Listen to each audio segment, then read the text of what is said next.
Assalamualaikum warahmatullahi wabarakatuh. Alhamdulillahirabbil alamin wa bihi nasta'in wa ala umurid dunya waddin wa ala alihi wa sahbihi ajma'in.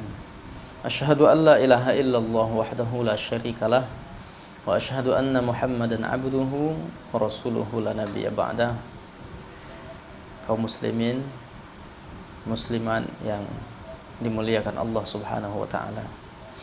Kali ini kita akan mengkaji satu tema yang tidak asing lagi di tengah-tengah kita, hampir bahkan setiap hari tidak kurang dari 5 kali kita melakukannya.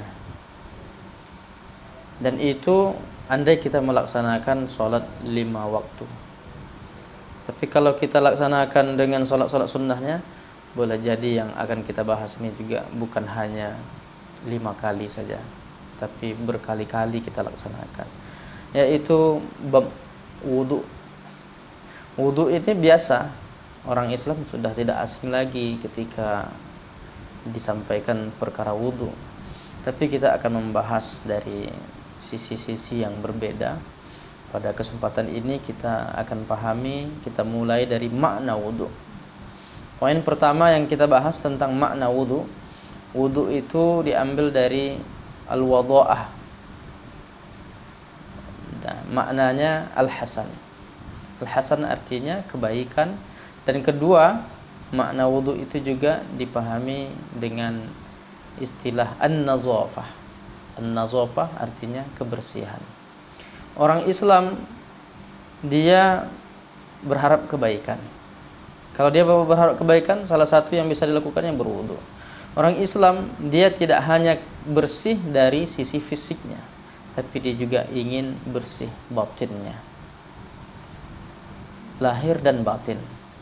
Maka berbicara tentang kebersihan, orang Islam dia bukan hanya sekedar bersih badannya, fisiknya, tapi jiwanya juga dia bersihkan. Innallaha yuhibbut tawwabin wa yuhibbul mutatahhirin. Sesungguhnya Allah mencintai orang-orang bertaubat dan orang-orang yang membersihkan diri. Nah, secara istilah para ulama kita memahami bahwa wudu itu ya membasuh, mengusap bagian tertentu. Misalnya dalam kitab Al-Ikhtiyar li Ta'lil al-Mukhtar dipahami wudu itu secara istilah al-ghaslu wal mashu ala a'dha' makhsusah. Ala a'dha'in makhsusatin, membasuh dan mengusap pada anggota badan tertentu. Artinya pembahasan secara bahasa dan istilah ini enggak ada masalah. Nah, yang menjadi problem, yang menjadi pembahasan yang lebih mendalam terkait wudu ini, hukum yang terjadi pada bab wudu ini. Ada orang dia wajib berwudu dalam kondisi apa saja. Ada orang yang dia tidak diwajibkan berwudu, tetapi disunnahkan saja. Nah, ada ulama yang mewajibkan pada poin tertentu, disepakati. Yang disepakati oleh para ulama harus berwudu itu 2. Paling tidak disebutkan yang pertama salat, karena ayatnya jelas. Ya ayyuhalladzina amanu idza qumtum ilas shalah faghsilu wujuhakum wa aydiyakum ilal marafiq wamsahu bi ru'usikum wa arjulakum ilal ka'bain. Itu disepakati. Yang kedua, untuk sujud tilawah. Nah, orang yang sujud tilawah itu dipastikan dia baru bisa melakukannya dalam keadaan berwudu. Oleh karena itu mungkin ada orang baik dalam sholat maupun di luar sholat. Kalau dalam sholat pasti dalam keadaan berwudu. Tapi yang di luar sholat saat membaca Al-Quran bertemu dengan ayat-ayat sajadah, maka dia dianjurkan untuk sujud tilawah. Dan ketika sujud tilawah itu wajib dalam keadaan berwudu. Nah, ada wudu itu diperselisihkan antara wajib dan sunnahnya. Para ulama kita menyebutkan tentang menyentuh mushaf. Menyentuh mushaf Al-Quran itu tidak disepakati oleh para ulama. Bagaimana hukumnya?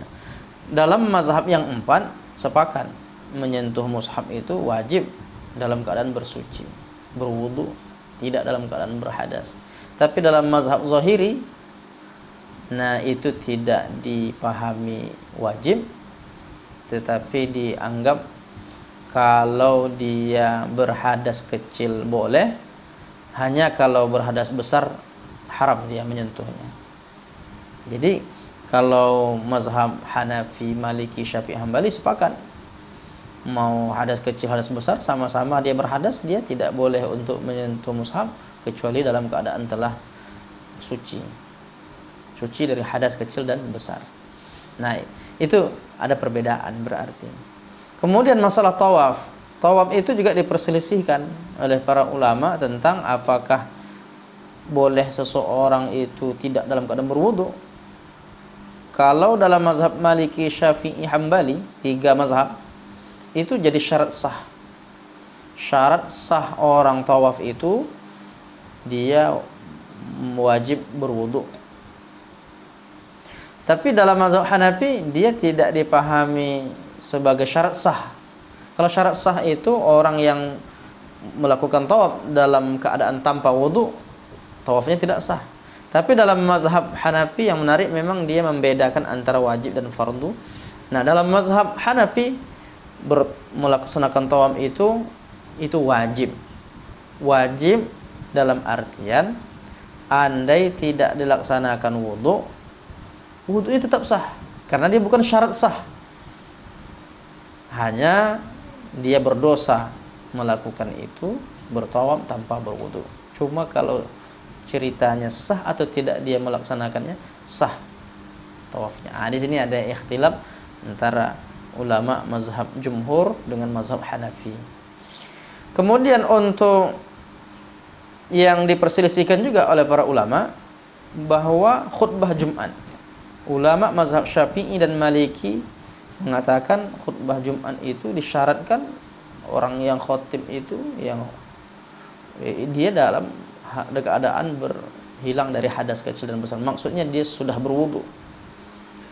Tapi itu mazhab Syafi'i, Maliki. Adapun Hanafi, Hambali, wudu itu bagi seorang khotib itu sunnah. Nah, ini ada ikhtilaf tadi. Kalau yang disepakati ulama salat dengan sujud tilawah, yang diperselisihkan ada menyentuh mushaf, ada tawaf seputar Ka'bah, ada tentang khutbah Jumat.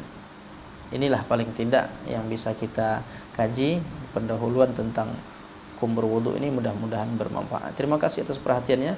Billahi taufiq wal hidayah. Wassalamualaikum warahmatullahi wabarakatuh.